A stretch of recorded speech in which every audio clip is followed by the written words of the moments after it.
ఓర్పు అంటే ఒకటి అన్న తర్వాత అది బాగా ఊంచుకుని ఫలితాలు రావడానికి కొంత సమయం పడుతుంది.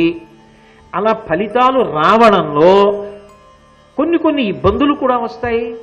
ఈ ఇబ్బందులను నేను అధిగమించాలి అని ప్రశాంత చిత్తుడై ఇబ్బందులను అధిగమిస్తూ ఫలితమును కోరుకుంటూ వేచి ఉండాలి. ఓర్పు అనేటటువంటిది పాలకునకు అత్యంత అవసరమైనటువంటి విషయం. ఆ ఓర్పు లేకపోతే మాత్రం చాలా చాలా ఇబ్బంది కలుగుతుంది. ఓర్పు ఉండాలి. ఏది నీ పిల్లలకి ఉందా ఓర్పు? దేనికోసమైనా అసలు నిగ్రహించుకోగలిగిన స్థితి ఉందా? వాళ్ళు ఇలా ఓడిపోయారు, నువ్వు మళ్ళీ వాళ్ళ రాజ్యం ఇచ్చావు, వాళ్ళు ఇలా వెనక్కి తిరిగి వెళ్ళారు, పుని కొన్నాళ్ళైనా ఏలుకొనివరా అని ఆగారా? వెంటనే ప్రాతిగామిని పంపించి పునర్జీవితానికి పిలిపించేశారు, వెంటనే ఓడించేశారు, వాళ్ళు వెళ్ళిపోయారు. 13 ఏళ్ళు పట్టేసుకుందామన్నారు, అయిందా? పట్టుకున్నారా? వాళ్ళ బలం గురించి ఆలోచన ఉందా? అవతలవాడి బలం గురించి ఆలోచన ఉందా? తమ బలహీనత గురించి ఆలోచన ఉందా? ఓర్పు ఉందా? ఏమీ లేదు. ఇప్పుడు వాళ్ళు వచ్చారు, ఇప్పుడు ఏమంటున్నారు? విడిపోదాం, కొట్టేద్దాం, నరికేద్దాం, చంపేద్దాం, నువ్వదే, నీ కొడుకులదే. విడుపు కలుగుటయులేని ప్రభుత్వము కలదే. లోకంలో ఎప్పుడైనా ఒకటి గుర్తుపెట్టుకో ధృతరాష్ట్ర మహారాజా, ప్రభుత్వం అనేటటువంటి దాని యందు నిలవ శబ్దము అన్వయము కాదు. ఒక మనిషి ఉన్నాడు అనుకోండి, కొంత దాచుకుందాం, కొంత దాచుకుందాం, కొడుకులకు కావాలి, కోడళ్ళకు కావాలి, మనవలకు కావాలి అని అనుకోవాలి. ప్రభుత్వం దాచేసుకునే ప్రయత్నం చేయకూడదు. ప్రభుత్వం ప్రజలకి కష్టం లేకుండా తీసుకోవాలి, ప్రజల హితం కోసం ఖర్చు పెట్టేయాలి, అది తిరుగుతూ ఉండాలి. ఆ తిరగడంలో ప్రయోజనాత్మకంగా తిప్పగలగాలి.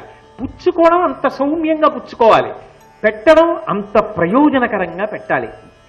ఆకలి కొన్నవాడికి అన్నం పెట్టడానికి, ఆకలి లేని వేడికి అన్నం పెట్టడానికి తేడా ఉందా లేదా? పెట్టినప్పుడు ప్రతి రూపాయి ప్రయోజనాత్మకంగా పెట్టాలి. ఇంత పెట్టకుండా కొంత దాచేసుకుంటే అన్న ఆలోచన రాకూడదు. కాబట్టి విడిచిపెట్టడంలో అసలు ప్రభుత్వపు మనుగడ ఉన్నది. ఎలా సాధిస్తావు, ఎలా ఖర్చు పెడతావు, ఖర్చు పెట్టి ఇదిగో నేను ఇది సాధించాను రాష్ట్రానికి, ఇది సాధించాను దేశానికి అని నువ్వు చూపించగలిగితే ప్రజలు సంతోషంగా నీ వెంట తిరుగుతారు, ప్రభుత్వం నిలబడుతుంది.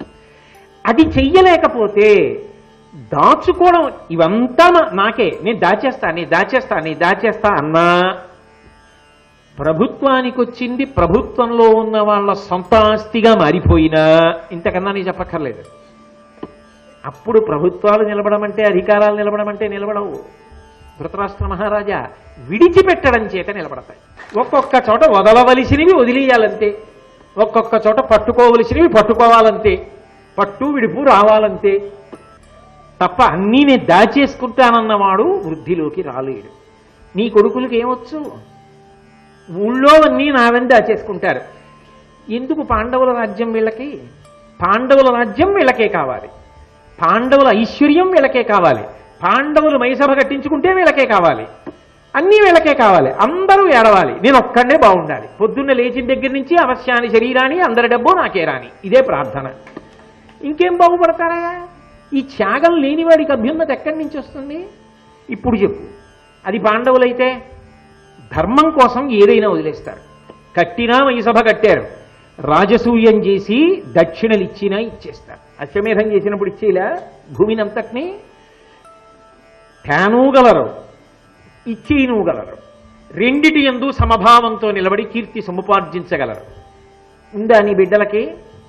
రాజధాని లేని చోటికి పంపించావు పాండవుల్ని, హస్తినాపురం దుర్యోధనుడికి ఉంచావు, ఖాండవ ప్రస్థాన్ని ఎలుకోని పంపించావు రాజధానిని ఇచ్చి. వాళ్ళు ఏం చేశారు? మయుణ్ణి పట్టుకుని ఇంద్రప్రస్థాన్ని నిర్మించారు. పన్నవులకు, గంధర్వులకు, యక్షులకు కూడా లేని రాజధాని నిర్మించారు. ఏం చేశావు? ఏడిచి మళ్ళీ దానికోసం ప్రయత్నం చేశావు. వాళ్ళతో మాయాజూదం ఆడావు, వాళ్ళ అరణ్యాలకు పంపించావు. అన్నీ నాకు కావాలని ఏడిపే వాళ్ళు తమ ప్రజ్ఞ చేత ప్రజలు సుఖపడడానికి ఏర్పాట్లు చేస్తున్నారు. వాళ్ళకా అధికారం ఉంటుంది, నీకా అధికారం ఉంటుంది? ఎలా ఉంటుంది? 4 లక్షణములు నీ బిడ్డల యందు లేవుగా. లేనప్పుడు అంతా నీ ఒక్కడవే అట్టె పెట్టుకుని పాండవులకు దక్కకుండా చెయ్యాలనుకుంటున్నాను, రేపు ధర్మరాజు ఏమంటాడో అని నంగనాచి మాటలాడి నిద్ర పట్టట్లేదని అంటావే. కాబట్టి ఏది ఎలా జరుగుతుందో వీటి ద్వారా నిర్ణయించుకో. పోని పడుకుని ఆలోచించు. నీకేమైనా పాండవుల దగ్గర బలహీనతలు కనపడతాయి, పిలు. విదురా, వాళ్ళ దగ్గర ఈ బలహీనత ఉంది కదా, నా కొడుక్కి బలం ఉంది కదా, ఎందుకు నిలబడదు రాజ్యం అని అడుగు, చెప్తాను. ఏముంది, ఏం మాట్లాడతాడు? కాబట్టి నిర్ణయం ఏమి అంటే కౌరవులు రాజ్యాధికారాన్ని కోల్పోతారు అని. కాబట్టి ఆ పాండవుల వైపు నుంచి, నీ బిడ్డల వైపు నుంచి చూసినప్పుడు నిత్య వినీతులైనటువంటి వాళ్ళు, ఎప్పుడూ కూడా ధర్మాన్ని అనుష్ఠానం చేసేటటువంటి పాండవులు ఉన్నతి పొందుతారు. ధృతరాష్ట్ర మహారాజా, ధృతరాష్ట్రుడికి అది నచ్చుతుందా? నచ్చదు కదా. అసలు నిద్ర పట్టదు ఇప్పుడు కదా, అసలు నిద్ర పట్టదు. కాబట్టి అన్నాడు, 8:30 అయిపోతోంది కదా, అందరూ పడుకున్నారు కదా, నేను పడుకోవాలి కదా, ఇవన్నీ ఎందుకయ్యా బాబు, మా పిల్లలకి వాళ్ళకి పోలికలు చెప్పకయ్యా, రాజ్యం ఎక్కడ ఉంటుందో నాకు చెప్పద్దు, నాకు మధురంగా వినడానికి ఎంతో బాగుండేటట్టు, ఆచరించడం వదిలే, వినడానికి చాలా మధురంగా ఉండాలి, హితవాక్యమై ఉండాలి, అది నిజంగా ఆచరిస్తే అబ్బా అనిపించాలి. అటువంటి గొప్ప వచనామృతం అంటే ఏది వినడం చేత ఇక పుట్టుక కూడా లేకుండా చెయ్యగలదో అంత గొప్ప మాటలు హితవాక్యములుగా చెప్పు అన్నాడు. అయితే నీకు అలాగే చెప్పడం మొదలు పెడతాను అని విదురుడు హితోపదేశం మొదలుపెట్టాడు. ప్రతి వ్యక్తి ఆవు పాలు పితుకుతున్నప్పుడు జారిపోకుండా పితుకుతున్నవాడు బిందెలోకి ఎలా పితుకుతాడో అలా పట్టుకు తీరవలసినటువంటి విషయాలు ఏవి అంటే విదురుడు చెప్పినటువంటి హితవాక్యములు. అవి ప్రభుత్వం నడిపేవారికి కావు, ప్రతి వారికి అన్వయం. అంత గొప్ప మాటలు చెప్పడం మొదలు పెడతారు. ఆ మాటలు అసలు నిజానికి అవి ప్రత్యేకంగా చదువుకుంటారు. అసలు దానికోసమే విదురుడి గురించి వింటారు. కృష్ణ భగవానుడు కూడా ఎవరు వింటాడా, ఎవరు అనుగ్రహం పొందుతాడా అని చూస్తాడు. విదురనీతి అని వేరు పేరుతో పిలుస్తూ ఉంటారు. అవి గంభీర వాక్కులు, పరమాద్భుతములు, అమృత సమానములు. ప్రతి మనిషి జీవితంలో వాటి గురించి తెలుసుకుంటే బలహీనతలను అధిగమించి వృద్ధిలోకి వస్తాడు. ఇది వినడం ఈ జన్మకి కాదు, ఎన్ని జన్మలకైనా సంస్కార బలాన్ని ఇస్తుంది. నేను పరిపూర్ణ హృదయంతో చెప్తున్నాను, అంత గొప్ప హితవాక్కులు. సమాజము దేవాలయమైనప్పుడు చెలగాటం ఆడవద్దు. సమాజము దేవాలయమని ప్రయాణం చెయ్యి. సమాజము యొక్క హితము కొరకు పనికొస్తుందా, నేను ఇలా బ్రతకవచ్చా, నేను ఇలా బ్రతికితే రేపొద్దున్న నా బిడ్డలకి ఎలా నేను ఉదాహరణ అవుతాను. ఒకడు చూస్తున్నాడా అన్నది కాదు, అది నాకు శాస్త్రము ప్రమాణం. అంతే, సమాజ హితము కొరకు నేను బ్రతుకుతున్నానా, సమాజమును నా ఇంద్రియముల యొక్క సుఖము కొరకు నేను వాడుకోవట్లేదు, నేను లోకము యొక్క నింద కలుగుతుందన్న పని నేను చెయ్యకూడదు. అంతే, లోకము ఏ పనులు చేస్తే నింద చేస్తుందో ఆ పనులు చేసినప్పుడు వాడు ఎంత డాంబికంగా కనపడినా జీవితము నిరుపయోగమే. ఆయన ఎన్ని బొట్లెట్టుకున్నాడు, ఏ పంచ కట్టుకున్నాడుతో సంబంధం లేదు. ఆయన ఏ పని చేసినా ఈ పని వలన లోకమునకు హితమా అని ఆలోచన చేయగలిగితే అంతకన్నా గొప్ప విషయం ఇంకొకటి లేదయా. బ్రతుకన్న మాటకు అది అర్థం మనుష్య బ్రతుకికి. ఇది పశువులకు అన్వయం కాదు. నేను ఒక పని చేసేటప్పుడు సమాజము దేవాలయము, నా చుట్టూ ఉన్న సమాజమే దేవాలయం, ఏది చేస్తున్నా ఇది లోకహితమునకు పనికొస్తుంది అని ఎలా నిర్ధారణ చేసుకోవాలి? ఒక్కటే, నేను చేస్తున్న పని ధర్మచట్రములోకి ఇముడుతోందా, అదొక్కటి చూడు చాలు. అది ఇముడుతోంది చేసేయి, ఏం పర్వాలేదు. అది ధర్మచట్రంలోకి ఇమిడింది చెయ్యి, అది ధర్మచట్రంలోకి ఇమడదు చేయవద్దు. నువ్వు సిద్ధాంతాలు చేయకు, దీనివల్ల లోకానికి హితం ఏం తప్పిందండి అని అనకు. అది తప్పి తీరుతుంది, నువ్వు బుకాయించవచ్చు ఇవాళ, కానీ రేపొద్దున్న నిజంగా అది ఎక్కడ హితం తప్పిపోయిందో తెలిసిన తర్వాత నువ్వు మాత్రం దాన్ని ఇంకా మార్చలేవు, అది దోషమైపోతుంది. ఈ రెండిటిని సమన్వయం చేసుకోవడం జీవితంలో రావాలి సుమా. అలా రెండిటిని కలపడం రాకపోతే ఇబ్బందికి వెడుతుంది. కాబట్టి ఇప్పుడు దేవాలయానికి వస్తే ఏం చేస్తున్నావు? పూజ చేస్తున్నావు. సమాజానికి వెడితే ఏం చేస్తావు? నాకు ఏముందని నేను సేవ చేయనండి అని అడక్కు. నీకు భగవంతుడు పెట్టుబడిగా రెండిటినిచ్చి పంపించాడు. ఏవి ఆ రెండు? 84 లక్షల జీవరాశులలో 83,99,999 ప్రాణులకు భగవంతుడు వాక్కు ఇవ్వలేదు. నాకొక్కడికే వాక్కు ఇచ్చాడు, నాకంటే మనుష్యులకు. నువ్వు ఏ మాట మాట్లాడినా అబద్ధాలు ఆడవద్దు. కాబట్టి సత్యమును పలుకు, పరులకు హితము కలిగేటటువంటి మాట మాట్లాడు. నువ్వు మాట మాట్లాడితే అవతల వాళ్ళ జీవితంలో ఒక చిన్న మార్పు అయినా రావాలి, ఒక మంచి మార్గంలో వాళ్ళు వెళ్ళాలి.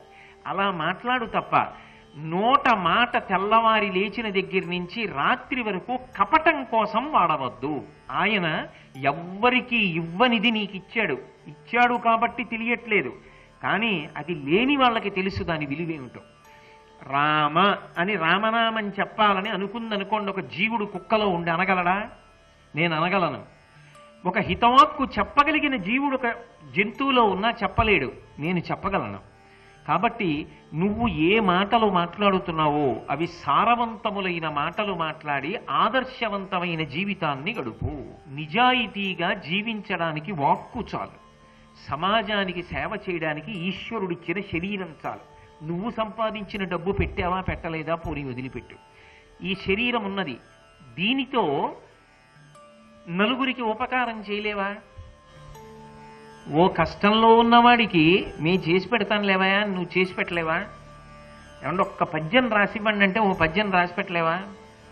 శ్రీరామ మీ చేత్తో మొదట రాయండి, నేను రామకోట రాసుకుంటానంటే ఉత్సాహపరిచి శ్రీరామ నీ చేత్తో రాసి వాళ్ళని ఉత్సాహపరిచి ఇవ్వలేవా? అవతల వాళ్ళు కష్టంలో ఉంటే ఆదుకుని నువ్వు ఉపకారం చేయలేవా? అది జీర్ణమైన వాడు మహాత్ముడు. ఆ భావన జీర్ణమవడం సంస్కారం, దానికి ప్రయత్నం చెయ్యాలి. అది వెంటనే వస్తుందా ఆలోచన?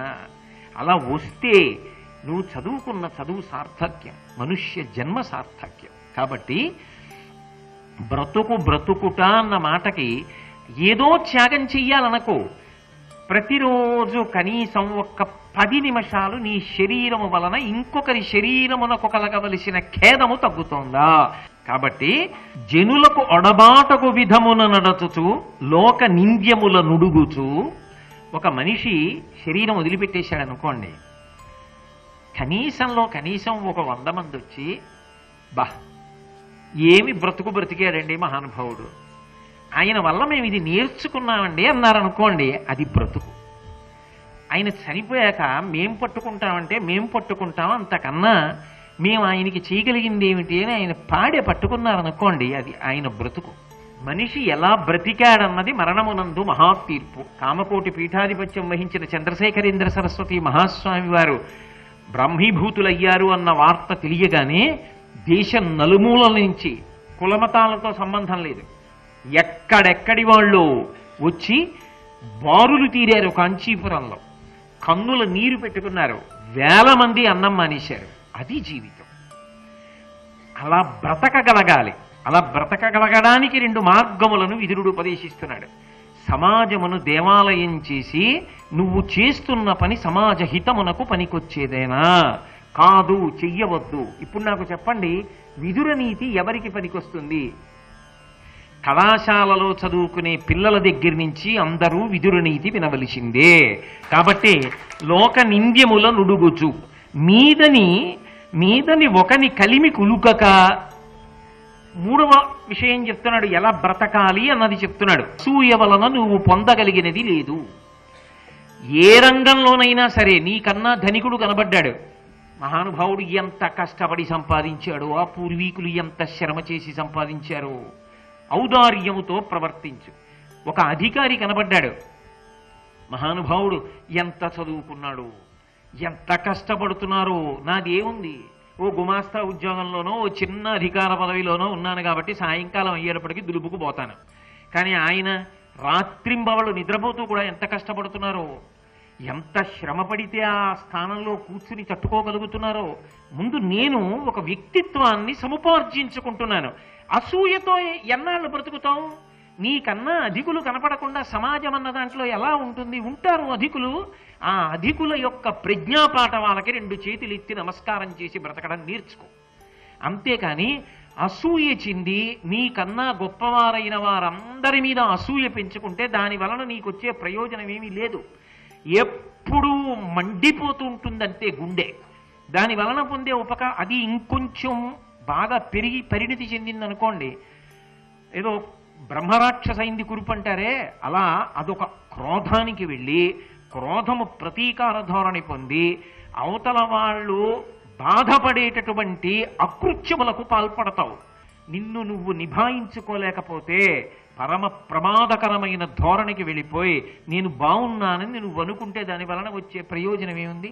తప్పు చేసి కూడా అది తప్పు కాదని సమర్థించుకుంటే ఇహ జీవితంలో వృద్ధిలోకి రాడు. కనీసం చేసిన తప్పు తప్పును ఒప్పుకోవాలి. అందుకే దీనికి మూలకందం మనిషిలో ఎక్కడుంది అంటే అసూయ. అసూయ అత్యంత ప్రమాదకరం. అసూయ పొందినవాడు పాడవుతాడేమో కానీ అసూయ మీరు ఎవరి మీద పెట్టుకున్నారో వాడి కీర్తి పెరుగుతుంది. అదో చమత్కారం శాస్త్రంలో. వాడు ధర్మం పట్టుకున్నంతకాలం వచ్చే విశేషం ఏమిటో తెలుసా? వాడి కీర్తి పెరిగిపోతూ ఉంటుంది. అసూయతో ఉన్నవాడు పతనం అయిపోతూ ఉంటాడు. అయితే ఎవరి పట్ల అసూయ పెట్టుకున్నాడో వాడు ధర్మాన్ని వదిలిపెట్టకూడదు సుమండి. గోదావరి నది నీళ్లు తెల్లవారితే తాగుతున్న మనం ఈ గోదావరి ఒకడు అసూయ పొందితే వచ్చిన నది, మనకు అసూయొద్దు అని అర్థం చేసుకోకుండా నీళ్లు తాగి బతికేస్తే ఇంకంతకన్నా అర్థం ఉందండి? ఏ నీళ్లు తాగి బతుకుతున్నామో ఆ నీళ్లు తాగుతున్నప్పుడైనా అసూయ ఉండకూడదన్నమాట జ్ఞాపకానికి రావద్దు. కాబట్టి ఈ మూడు బాగా జ్ఞాపకం పెట్టుకుని సమాజమునందు కలిసి బ్రతుకు. కలిసి బ్రతకండి, కలిసి బ్రతకండి, కలిసి బ్రతకండి. ఏమిటి కలిసి బ్రతకండి? కలిసి బ్రతకండి అంటే కలిసి బ్రతుకుతారా? ఎలా కలిసి బ్రతకాలో నేర్పాడు విదురుడు. అది బోధ అంటే. నిరుంధంతి మహాత్మానో దీప్తమగ్ని వివాంభస. ఇప్పుడు అగ్ని మీద నీళ్లు పోస్తున్నాడు.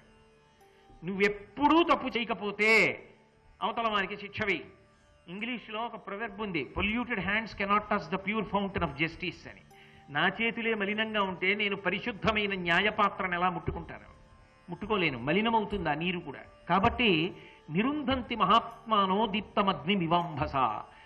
నువ్వు పరిశీలనం చేసుకో. కోపము వచ్చినప్పుడు అవతలవాడు తప్పంటున్నావు కదా, నువ్వు ఏ తప్పు చేయలేదా? మొదటి ప్రతిపాదన. అగ్ని కొంచెం తగ్గింది, చెంబుడు నీళ్లు పోసావు, ఇప్పుడు తగ్గింది కదా, కాస్త దగ్గరికి వెళ్ళచ్చు, భయం లేదు. ఇప్పుడు ఇంకో చెంబుతో నీళ్లు తీ. ఏమిటా రెండో చెంబుతో నీళ్లు? ఒకడు తప్పు చేశాడు, శిక్ష వేసి మార్చగలవా? 4 ఈడ్చి చెంప మీద కొట్టావు, మారతాడని నమ్మకం ఉందా? నన్ను కొడతాడా అని వాడి మరింత క్రౌర్యాన్ని పొందచ్చు, చెప్పలేవు.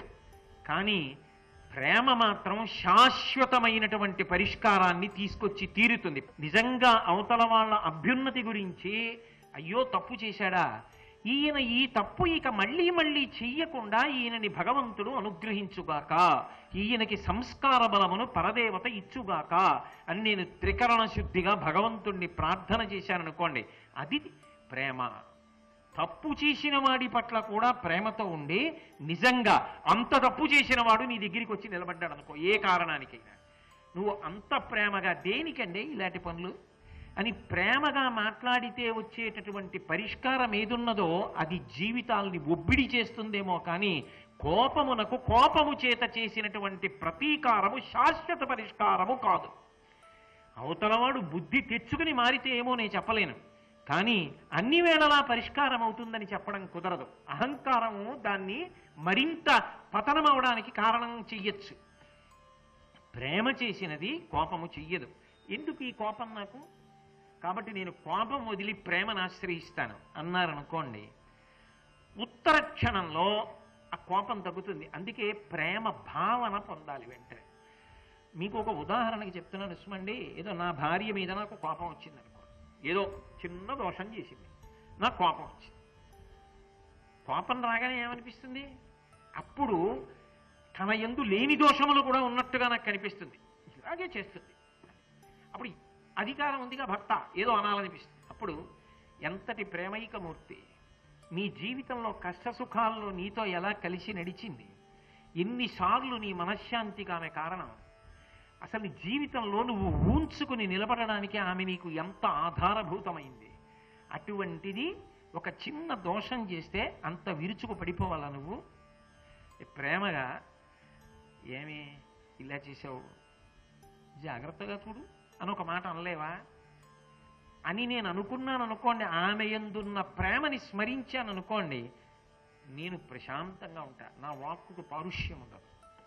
అందుకే ఇది పరిశీలనం చేసుకుని విడిచిపెట్టే ప్రయత్నం నువ్వేమైనా చేస్తున్నావా? లేకపోతే నాకండి చాలా కోపం వస్తుందండి, అందుకే హడిలిపోతారు నన్ను చూస్తే. అదో పెద్ద గొప్ప విశేషమా? నేను ఇలా వస్తున్నాననేటప్పటికే పిల్లలకి హడల్, మా ఆవిడికి హడల్. నేనున్నంతసేపు ఇంటెన్సివ్ కేర్ యూనిట్లా ఉంటుంది మా ఇల్లు. ఏమిటి దానివల్ల గొప్ప? ఏమిటది గొప్ప? నిన్ను నువ్వు ఎప్పుడు పరిశీలించుకుంటావు మరి? కాబట్టి కోపము అది ప్రమాదహేతు సుమా. దానివల్ల నువ్వు చెయ్యరాని పని చేసి పాడైపోతావు, కోట్ల జన్మల కిందకి వెళ్ళిపోతావు మళ్ళీ. అందుకని పరిశీలించుకో, జాగ్రత్త పడు. కోపము ఉబ్బును అంటే ప్రతి చిన్న విషయానికి కూడా ఇది నేనే చేశానని పొంగిపోతూ ఉంటాడు. ఆ పొంగు చిట్ట చివరికి ఎక్కడికి వెళ్ళిపోతుందంటే ఎక్కడో అక్కడ దానికి ఒక చిన్న ఇబ్బంది వస్తోందనుకోండి, అప్పుడు మాత్రం పెద్ద నిందావాక్యం ఒకటి పలికేసి దిక్కుమాలింది, ఇది నాదేమిటి పాని అంటాడు. అంటే ఇది నాది అని అంత పొంగు నువ్వు పొందినదైతే అది పాడవుతున్నప్పుడు కూడా నువ్వే దానికి కర్తవ్యతానిష్టతో ఉండి, అరే ఇది పాడవుతోందని బెంగ కూడా పెట్టుకుని దానికి నువ్వే కదా సంరక్షించడానికి కూడా పూనుకుని ఏదో చెయ్యాలి, బాధతో కదా అది పూర్తవ్వాలని చేయి దాటితే అలా ఉండదు.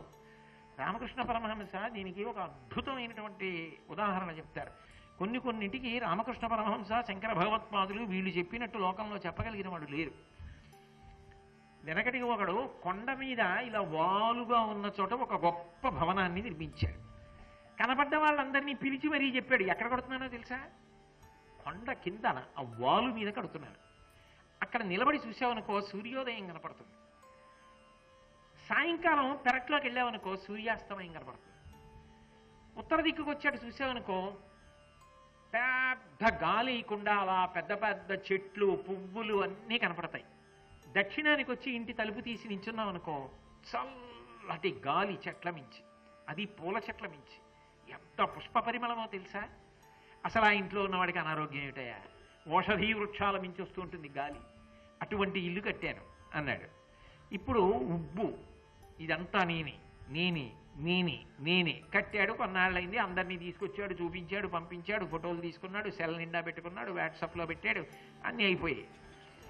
ఓ రోజు పెద్ద గాలి బయలుదేరింది. మరి కొండ మీద గాలి అంటే ఊళ్ళో గాలి కన్నా ఎక్కువ ఉండదు కాబట్టి మెల్లిగా గాలికి ఒక్కొక్కటి పడిపోవడం మొదలెట్టింది. ఇప్పుడు ఈ ఉబ్బెంత ఉంటుందో ఆ ఉబ్బంత ఉన్న చోట ఏమవుతుందంటే పడిపోవడం కూడా అంత తీవ్రంగానే ఉంటుంది. మీరు ఒకటి ఆలోచించండి, ఒక బుడగ ఉందనుకోండి, మీరు గాలి ఊతున్నారు కూడా ఉబ్బుతూ ఉంటుంది, ఆ ఉబ్బడంలోనే పేలిపోయే ప్రమాదం కూడా ఉంటుంది. అది పేలిందనుకోండి ఇంకా మళ్ళీ బుడగగా కూడా ఉండదు, ముక్కలుగానే ఉంటుంది అంతే. అందుకే ఉబ్బుకి చిట్ట చివరి స్థితి ఏమిటంటే పేలిపోవడం. అందుకు మంచిది కాదు సుమ. ఉబ్బి అలాగే ఉంటే వచ్చిన నష్టం లేదు, పోనీ మెల్లిగా ఏదో తగ్గించచ్చు. ఉబ్బింది పేలుతుంది, అది ప్రమాదం. ఇప్పుడు ఇల్లు కట్టారు కదా, పెద్ద గాలి వచ్చింది, ఎలా?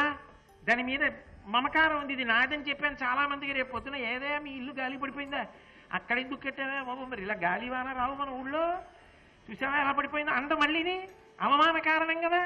అప్పుడు దేవుడు గుర్తొచ్చాడు, తనది కాదు. అప్పుడు ఏం చెప్తే ఆగుతుంది ఇల్లు అంటే వాయువు కదా వస్తున్నది, అందుకని వాయుదేవుడా నీకు నమస్కారం, నాకు చాలా భక్తి, ఆపు అని బయటకు వచ్చి చూశాడు, అలాగే వస్తుంది గాలి. ఓహో ఈయన పేరు చెప్తే అప్పుడు వాళ్ళ అబ్బాయి ఇల్లు అంటే ఆపుతాడని చెప్పి ఇది నా ఇల్లు కాదు, ఇది హనుమ ఇల్లు, రేపే బోర్డు పెడతా హనుమజ్ఞలయమో అని పెడతాను, పాడు చేసుకుంటే పాడు చేసుకో మీ అబ్బాయి ఇల్లు అన్నాడు. అయినా గాలి ఏం ఆగల. ఓహో ఈయన హనుమంతుడి పేరు చెప్తే ఎందుకు ఆగలేదంటే హనుమంతుడికి దేని మీద ఆశ ఏమి, అందుకని కొడుక్కి ఇలాంటివి ఆశలు ఏం లేవని వదిలేస్తున్నాడు. కానీ రాముడి ఇల్లు అంటే హనుమ ఒప్పుకోడు కాబట్టి రాముడి ఇల్లు ఎలా పడగొడతావు నాన్న అని తండ్రిని అడుగుతాడు. అందుకని ఇది శ్రీరామ నిలయం అన్నాడు. ఏం ఊరుకోలేదు, గాలి బ్రహ్మాండమైన గాలి వచ్చి పెళ్ళమని అన్నీ పడిపోతున్నాయి, బయటికి పోయి నించుని ఇది రాముడిది కాదు హనుమంతుడిది కాదు దెయ్యం కొంప అని వెళ్ళిపోయాడు. అదేడు మరి కట్టినప్పుడు అంత గొప్పగా అన్నావు, పోయేటప్పుడు దెయ్యం కొంప అంటున్నావు అంటే ఉబ్బు అలా ఉంటుంది, పేలిపోవడం.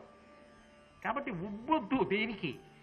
దానికి పరిష్కారం ఏమిటి అంటే పొందకుండా ఉండలేవు. గృహస్థాశ్రమంలో మా అబ్బాయి అనకుండా ఎలా ఉంటావు, మా అమ్మాయి అనకుండా ఎలా ఉంటావు, మా ఇల్లండి అనకుండా ఎలా ఉంటావు, నేనేనండి ప్రవచనం చేసింది అనకుండా ఎలా ఉంటావు అనుకో. కానీ అన్నిటికీ విరుగుడు మనసులో మాత్రం ఒకటి అనుకుంటూ ఉండు ఎప్పుడు, ఇవన్నీ ఈశ్వరుడు నాకు ఇచ్చినవి అనుకుంటూ ఉండు.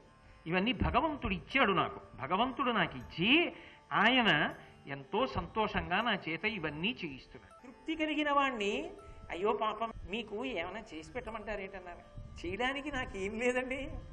నాకు ఈశ్వరుడు ఏమి ఇవ్వలేదు కనుక నాకు అన్నీ ఇచ్చాడు కదా, ఇంకా నాకేం కావాలండి. నేనేమైనా ఇన్ని ఇచ్చిన ఈశ్వరుడికి నేను ఏం చేయగలనండి. నేనేమైనా ఆయనకి చేయాలేమో కానీ ఆయనకి నాకు ఏమి ఇవ్వలేదని మీరు ఇస్తారు అంటాడు. కాబట్టి అది తృప్తి. అది మనసులో ఉందనుకోండి, ధర్మం అద్భుతుంది. అసలు అది లేనంతకాలం ధర్మం నోటితో అనడానికే కానీ ఆచరణకి ఎలా పనికొస్తుందండి. ఆ తృప్తి లేని నాడు మనిషి ధర్మమును ఆచరించలేడు. కోపము, ఉబ్బును, గర్వము, ఆపోవక యునికియు, దురభిమానము. దురభిమానము అన్న మాటకు అర్థం ఏంటంటే ఏదో ఒక విషయమునతో అంటకాగిపోతాడు. మీకు తేలిగ్గా అర్థం అవ్వాలంటే కొంతమంది చూడండి, ఆ వ్యక్తిత్వంలో ఉండేటటువంటి బలహీనత. ఇప్పుడు ఏదో గోరు చుట్టేసింది, దానికో నిమ్మకాయ ఎట్టమన్నారు ఎవరో, నిమ్మకాయ ఎట్టారు. ఏమండి కాఫీ తాగుతారా? ఏమిటి తాగను, ఈ గోరు చుట్టూ. స్నానం ఎలా చేయను, గోరు చుట్టూ. ఇవాళ ఆఫీస్ ఏం వెళ్ళను, ఈ గోరు చుట్టూతో ఏం రాయను. వాడికి మీరు ఏం చెప్పండి, ఆ గోరు చుట్టే. శ్రీ ఉమామహేశ్వర పరబ్రహ్మార్పణమస్తు. స్వస్తి.